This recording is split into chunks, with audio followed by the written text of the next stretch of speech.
Cette vidéo pour vous expliquer pourquoi je propose des week-ends que j'ai intitulés éveil et ego. Deux termes qui sont antinomiques. L'éveil, c'est l'ouverture à soi-même, c'est la reconnaissance de sa nature profonde essentielle.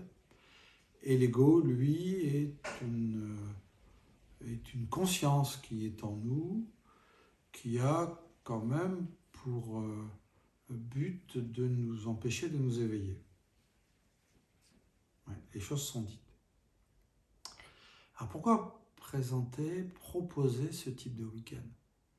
Alors qu'il existe de multiples techniques yogiques à base de mantras, à base de postures, à base de pranayama, il y a de multiples connaissances, de multiples traditions spirituelles qui vous proposent de vous éveiller en quelques années.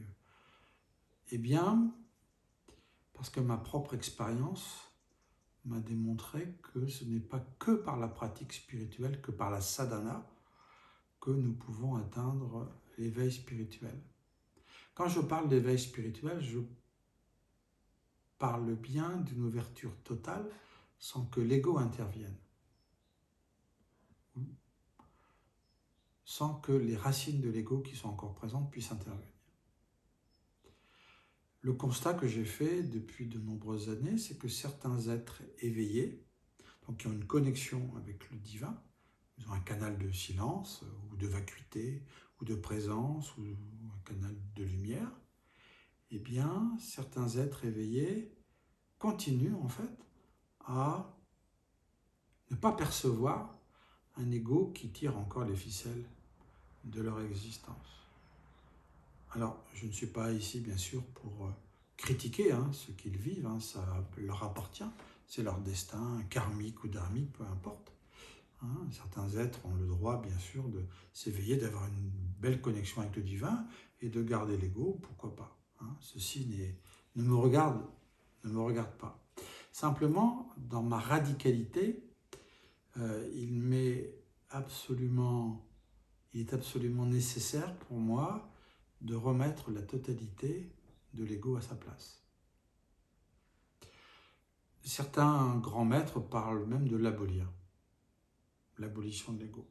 D'autres disent qu'il peut reprendre son fonctionnement cosmique, se fondre dans le cosmos. Peu importe quelle est votre vision, mais en tout cas, il me semble extrêmement important de voir l'ego, comment il fonctionne, et mettre en place des moyens précis pour l'empêcher de continuer à intervenir dans notre vie. En fait, ce que je vous propose, c'est d'être libre, de vous libérer de l'emprise de l'ego. L'ego a été utile pendant des millénaires, il a été utile, même dans notre enfance, il est utile parce qu'il peut nous protéger lorsque l'enfant fait face à des grandes difficultés. Mais à un moment donné, ce qui était utile ne l'est plus. Et lorsqu'on devient adulte, à partir de l'adolescence, l'ego n'a plus à intervenir. Vraiment, il n'a plus à intervenir. Nous ne pouvons plus accepter que l'ego nous mène par le bout du nez pour en fait répondre à sa stratégie morbide, sa stratégie sans fin de réalisation de désirs, de projection, d'attachement, qui ne mène nulle part sauf à la souffrance. Tous les textes sacrés, dans toutes les traditions, indiquent que la cause de la souffrance, c'est l'attachement à l'ego.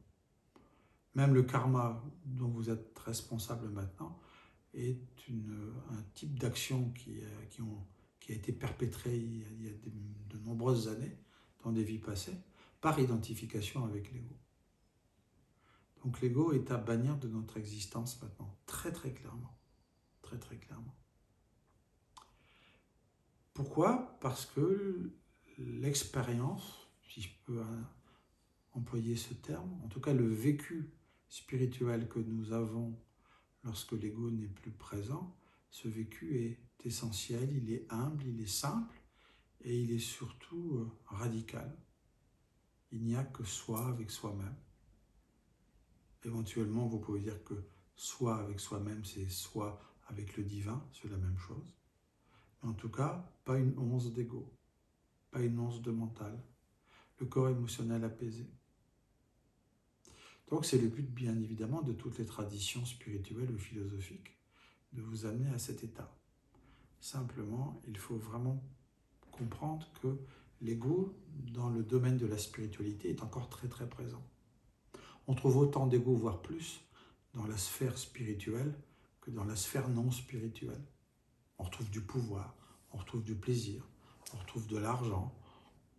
Bien que le pouvoir, le plaisir et l'argent ne sont pas forcément condamnables, mais dès qu'il y a attachement, dès qu'il y a une volonté de maintenir ce type de comportement, c'est dommageable puisqu'à ce moment-là, l'ego intervient. Et intervenant, il crée à l'intérieur de soi-même une activité parasitaire extrêmement importante sur le plan de la conscience, sur le plan de l'esprit, sur le plan énergétique, sur le plan physique. Il prend de la place. Prenant de la place, l'ego, il vous empêche de vous voir complètement en totalité, dans une vacuité sans limite. Nous sommes ici pour véritablement nous rencontrer nous-mêmes. C'est un dharma collectif que tous les êtres humains ont sur cette terre. Certains sont déjà éveillés, d'autres sont en passe de l'être, d'autres vont s'éveiller dans une vie bientôt, dans une ou deux incarnations qui vont arriver, d'autres vont mettre encore 50, 100, 150 ou 300 vies. Peu importe, chacun a son rythme, chacun a son processus d'évolution qui lui appartient. Nous n'avons pas à intervenir dans ce processus. Mais pour ceux qui sont prêts, là, je propose vraiment des week-ends. Alors, pourquoi je peux me permettre de proposer ces week-ends? Alors, je me permets de proposer ces week-ends parce que j'ai traversé l'ego, à travers des situations difficiles, à travers des situations compliquées, à travers des souffrances assez intenables, et ça pendant quelques années quand même. Seul, j'ai fait ce travail seul, et à un moment donné, j'ai débouché dans un espace, un non-espace, dans lequel l'ego ne peut plus intervenir. Et il n'interviendra plus dans cet espace-là. C'est très clair. Donc, j'ai la connaissance de la traversée de l'ego. En tout cas, c'est ma connaissance. Il est bien évident que d'autres éveillés auront une vision très différente, peut-être de l'ego. Chacun a un parfum d'âme différent, chacun a vécu une expérience différente. Je ne dis pas que j'ai la connaissance suprême du fonctionnement de l'ego, surtout pas. Le fait de dire ça, ça serait de l'ego. Je dis simplement qu'à travers ma propre expérience, j'ai pu expérimenter l'ego, ses pièges, sa réalité, ce qu'il est venu faire, ses stratégies, sa volonté, son côté rusé, pas intelligent. Il n'est pas intelligent puisque l'ego est coupé de la source lumineuse. Il s'est coupé il y a très longtemps de la source, donc il n'a plus accès à une intelligence, à cette intelligence du cœur. Par contre, il est rusé, très fin, peut être très subtil. Il peut intervenir dans des angles morts. Il peut vraiment intervenir alors que vous pensez qu'il n'est pas là. Donc c'est un travail de vigilance que je vous demanderai de faire, si vous le désirez bien sûr, pour pouvoir chez vous le percevoir. En tout cas, ce travail sera intense, mais encore une fois, pas trop. Parce que s'il est trop intense, si vous allez trop chercher dans votre existence la trace de l'ego, vous allez vous retrouver avec un ego qui se cherche. Toujours la mesure, toujours la détente. Mais je vous expliquerai tout cela si vous êtes intéressé dans ces week-ends éveil et ego. Donc, je vous indiquerai comment voir l'ego chez vous, parce que cet ego a une stratégie.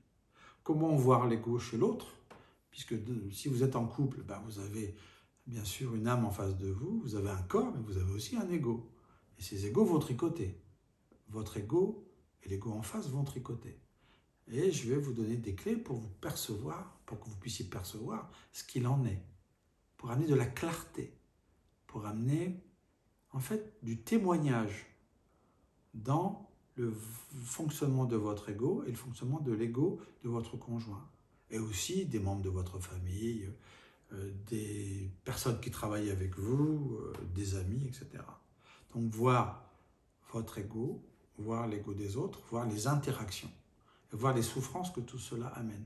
Mettre des mots sur des tas d'expériences de souffrance qui en fait sont des expériences que vous vivez au quotidien sans trop savoir l'origine de ces souffrances-là. Ça, c'est un premier point. Le deuxième point, c'est que je vais vous montrer aussi comment on remet l'ego à sa place. Et quel est l'intérêt de le remettre. Si vous le remettez à sa place, bien évidemment, il va vous laisser tranquille.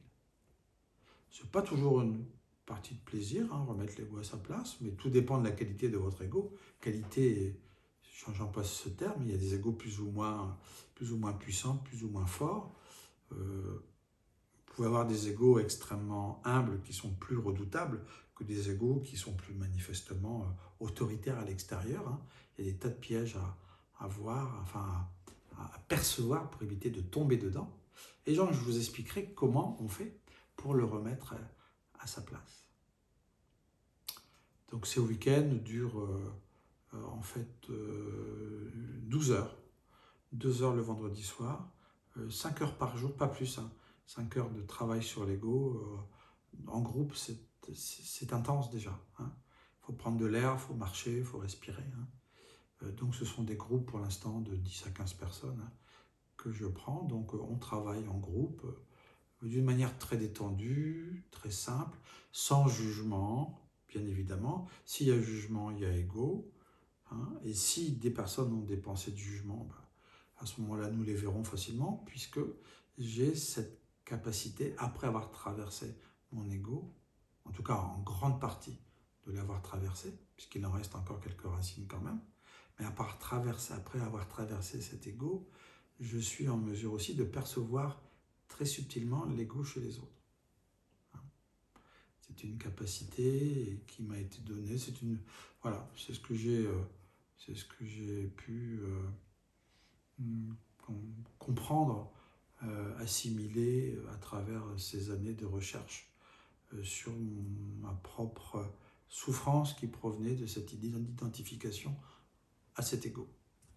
Voilà, donc j'espère que cette petite vidéo vous a éclairci sur le rôle et le but de ces week-ends, et je vous y attends avec véritablement grand plaisir. À bientôt.